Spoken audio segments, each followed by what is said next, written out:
사람들은 상대 사람들의 가치를 늘 평가합니다. 그 평가에 따라 대하는 태도도 달라집니다.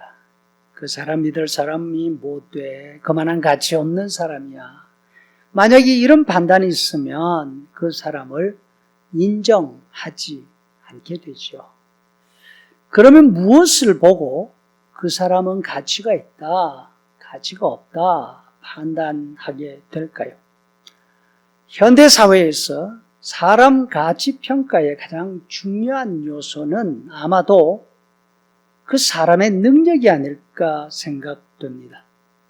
직원을 뽑을 때에 능력이 있어서 회사에 도움을 줄 만한 사람을 평가해서 뽑으려고 합니다. 심지어 결혼 상대를 고를 때에도 사랑이 중요하다 하면서도 가장 우선하는 기준이 경제력입니다.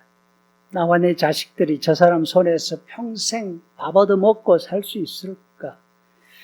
이런 면에서 본다면 예수님의 제자들은 별 가치가 없는 사람들이었습니다. 예수님께 도움이 되지 않았습니다. 많은 사람들이 예수님을 따라 다녔습니다. 어느 시대 어디서나 따르는 사람이 많다는 것은 힘이 되죠. 동시에 지도자가 되려면 자기를 따르는 사람들의 요구나 필요를 채울 수 있는 힘이 있어야 합니다. 만약 제자들이 능력으로 예수님께 도움이 되려면 많은 사람들의 필요를 채우려고 하시는 예수님의 부담, 그 부담을 함께 나누어 질 수 있어야 했지 않을까 생각합니다. 하지만 제자들에게는 그럴 능력도 마음도 없었습니다. 예수님을 따르는 수많은 사람들이 벳세다 들판에 있었지 않습니까? 예수님이 이들에게 무엇이라도 먹을 것을 주고 싶어 하십니다.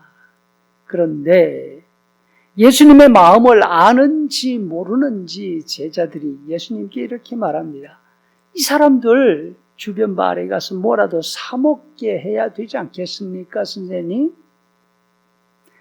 정말 예수님께 도움이 되려면 감추어 두었던 쌈짓돈 내려서 꺼내면서 말입니다. 예수님, 이번에는 제가 한번 쏘겠습니다.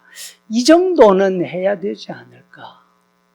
능력으로 볼 때 제자들은 예수님께 가치 있는 사람들이 못 되었습니다. 다음으로 사람 평가의 중요한 요소, 아마도 신뢰성일 것입니다. 실력은 좀 모자란다 하더라도 살아도 같이 살고 죽어도 같이 죽어야지 하는 각오가 있다면 믿을 만하지 않겠습니까? 이런 면에서 볼 때도 예수님의 제자들은 가치 있는 사람이 못 되었습니다. 마태복음 26장 전체 분위기는 어둡습니다. 왜냐하면 제자들의 배신, 그에 따르는 예수님의 안타까움이 곳곳에 묻어 있기 때문입니다. 너희 가운데 한 사람이 나를 팔 것이다 말씀하십니다.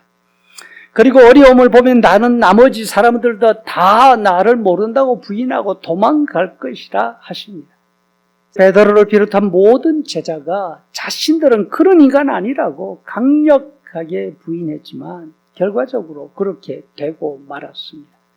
예수님은 제자들에 대한 배신감 그리고 사명에 대한 심리적인 압박감으로 인해서 밤새워 기도하십니다. 제자들 가운데 이와 같은 예수님과 함께 밤을 지샌 사람 여러분 있었습니까?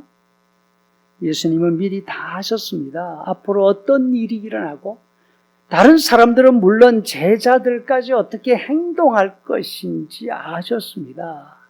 무엇보다도 성경 말씀을 봐도 예수님 자신이 어려움을 당할 때 주변 사람들이 다 흩어질 것이라는 거 미리 하셨습니다.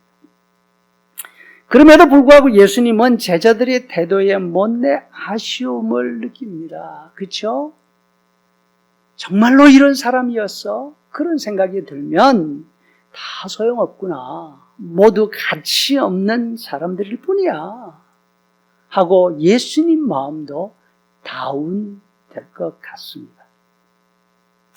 그렇다면 제자들은 예수님께 아무런 쓸모없는 무가치한 사람들이었을까요? 그러면 그들을 가르치고 또 그들을 위해서 목숨까지 내놓으신 예수님의 삶은 무슨 의미가 있을까요? 제자들에게는 예수님에게 도움이 될 만한 능력이 없습니다. 목숨을 걸고 예수님을 지키려는 의리도 없었습니다. 그러나 제자들의 가치는 이런 그들의 무능력, 무신뢰성으로 결정되지 않습니다. 제자들의 가치는 예수님에 의해서 결정이 되었습니다. 그들을 위해서 생명 내어주신 예수님의 희생에 제자들의 가치가 있는 것입니다. 예수님이 그들을 위해서 당신의 목숨을 주셨기 때문에 제자들은 무가치하고 무능력한 사람들이지만 예수님의 목숨만큼 소중한 가치가 있는 사람들이었고 또한 그렇게 되었습니다. 예수님의 부활 후 제자들은 자신들이 능력뿐 아니라 믿을 만한 신뢰성에 있어서도 아무런 가치 없는 사람들인 것을 고백합니다. 그러나 자신들을 위해서 예수님이 치르신 그 희생의 가치를 알고 그 가치에 맞게 살아가겠다고 다짐하고 또한 헌신했습니다. 우리의 가치는 어디에 있습니까? 우리의 가치도 우리 자신에게 있는 것 아닙니다. 우리를 향하신 하나님의 사랑, 우리를 향하신 예수님의 십자가, 거기에 우리의 가치가 있습니다. 우리가 받은 그 은혜에 비추어 사람답게, 신자답게 살아가는 우리가 되기를 간절히 소원합니다.